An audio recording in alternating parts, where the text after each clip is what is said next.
રાજકોટ મહાનગરપાલિકાની ચૂંટણી માટે ભાજપે સંકલ્પપત્ર જાહેર કર્યું, જેમાં રાજકોટમાં મેટ્રો ટ્રેન, 24 કલાક શુદ્ધ પાણી, નવા સિગ્નેચર બ્રિજ બનાવવાની જાહેરાત કરાઈ. ભાજપે દરેક ઝોનમાં મિની હોસ્પિટલ, સ્માર્ટ સ્કૂલ અને મહિલા હોકર્સ ઝોન બનાવવાનો વાયદો કર્યો.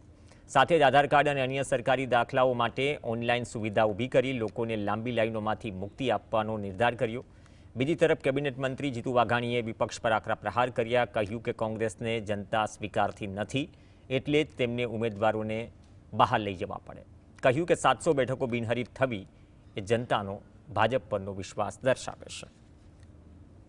થિયેટર, આધુનિક કન્વેન્શન સેન્ટર, જેમ ગાંધીનગર મહાત્મા મંદિર છે એવું ખૂબ મોટું કન્વેન્શન સેન્ટર એ રાજકોટમાં રાજકોટ રિજનને કામ લાગે એવું માટે બનાવવાનો નિર્ણય, નવા ફૂડ ઝોન, સાંસ્કૃતિક સ્પર્ધા અને ધાર્મિક સ્થળો, ટેકનોલોજીનો ઉપયોગ, એઆઈમાં આપણો દેશ અગ્રેસર, એના માટે મોદી સાહેબે વિશ્વની એઆઈ સમિટ કરી, વિશ્વનું ધ્યાન ખેંચ્યું અને એઆઈમાં આપણું રાજકોટ કેવી રીતે આગળ રહે, ટેકનોલોજીના માધ્યમથી સરળતાના માર્ગ અપનાવવાનો પણ પ્રયાસ એ રાજકોટ મહાનગર દ્વારા થશે.